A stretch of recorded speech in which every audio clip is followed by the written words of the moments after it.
साथियों, जय जय श्री राम। एक आपका ये क्वेश्चन बहुत ज़्यादा आ रहा है कि भैया हमने ये डॉक्यूमेंट अपलोड कर दिया कि जैसे बहुत सारे लोगों को आ रहा है कास्ट सर्टिफिकेट को लेकर कि भाई ये कास्ट सर्टिफिकेट में हमारी ऐसी दिक्कत आ रही है। हमने पहले का ऐसे था कि हमारे अब कई भाई बोल रहे कि हम पहले ओबीसी में आते थे, फिर आज अब ईसी कैटेगरी में हैं। बहुत सारे रीज़न है आपके XYZ जो भी डॉक्यूमेंट के लेके कोई भी जैसे रीज़न है ना, तो आपका देखो जेन्युइन डॉक्यूमेंट है कोई भी, ठीक है। तो आप जैसे कोई भी कैटेगरी का कोई भी कैसी कैटेगरी में भी आपका कोई भी वो हो रहा है उस डेट से पहले का, ठीक है, कोई दिक्कत नहीं है। आपके पास जो भी है वो ठीक है, जो गाइडलाइन है उसको तो फॉलो करना पड़ेगा। अगर फिर भी जैसे किसी का नाम में मिस्टेक है, कोई बोल रहा है मेरे पिताजी का नाम ये है, मेरा भी ये हो रखा है, वो रखा है, मार्कशीट में ये है, उसमें ये है, 10th की में ये, 12th की में ये है, डेट ऑफ बर्थ में ये मिस्टेक हो गई। डेट ऑफ बर्थ वाला देखो 10th वाला, उसमें कोई दो राय नहीं होगी, वो तो 10th की जो है ना उसमें चलेगी। लेकिन जैसे नाम में मिस्टेक है, किसी का कास्ट सर्टिफिकेट में मिस्टेक है, इनका देखो सबका एक ही सॉल्यूशन है। वो मैं आपको मैसेज में बार बार बताता हूँ। देखो मैसेज पे ठीक है, आप नहीं समझते तो देखो मैं ये वीडियो आपके लिए बना रहा हूँ, ठीक है। आप इतने मैसेज कर रहे हो, बार बार मैसेज करते हो, फिर भी जवाब करता हूँ।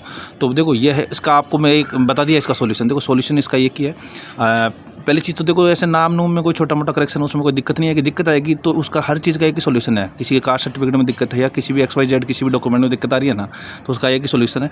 आप एफिडेविट बनाओ, जो भी आपका डिस्ट्रिक्ट कोर्ट है उसमें जाइए आप, और गवर्नमेंट जो वहाँ का एडवोकेट है वहाँ से आप एफिडेविट बनाइए, उसको बताइए आप पूरी बात कि सर मेरे ऐसे प्रॉब्लम आ रही है या ये मिस्टेक है मेरे, तो वो आपको एफिडेविट बना के देंगे। ज़्यादा पैसे भी नहीं लेंगे, 150 रुपये बन जाता है एफिडेविट, ठीक है। वो आप बनवा के अभी रख ले, ठीक है, अपने पास उस एफिडेविट को रख लीजिए। और जब भी आपको DV के लिए बुलाए तो आप वहाँ लेके जाइए। अगर वहाँ प्रॉब्लम आती है तो आप वो एफिडेविट उनके साथ में लगाइए, या आपको अभी उसी के साथ में लगाना है आपको, ठीक है। पहले लगा देना कि भाई मेरे इस डॉक्यूमेंट में ये प्रॉब्लम चल रही है या ये दिक्कत, उसी के साथ में वो एफिडेविट लगाना।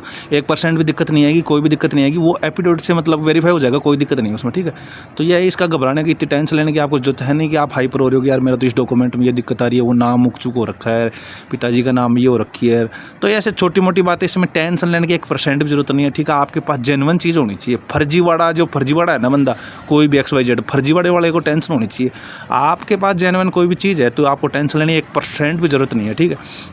और भी कोई आपका डॉक्यूमेंट के लेकर अभी भी कोई क्वेश्चन रह रहा है तो आप मेरे को बिल्कुल कमेंट बॉक्स में मैसेज कर सकते हैं, मैं और भी जवाब देने की कोशिश करूंगा। आपको बता दिया है, एफिडेविट बना लीजिए, ठीक है। आपके डिस्ट्रिक्ट कोर्ट में जाइए और वहाँ से जो भी एडवोकेट है गवर्नमेंट, उससे जाके संपर्क कीजिए और उसको पूरी आपकी जो बताई जो प्रॉब्लम है वो आपका एफिडेविट बना के देगा, और उसी डॉक्यूमेंट के साथ में वो एफिडेविट लगा देना, कोई दिक्कत नहीं आएगी, ठीक है। तो ठीक है साथियों, ऐसी अपडेट पाने के लिए आप इस चैनल को सब्सक्राइब कीजिए। आपको ठीक लगता है, अच्छा लगता है, कोई जानकारी ठीक लगी है तो ठीक है भैया आप सब्सक्राइब कर लीजिए, आपके काम का है तो। बाकी ठीक है भाई, ओके, जय हिंद, जय भारत।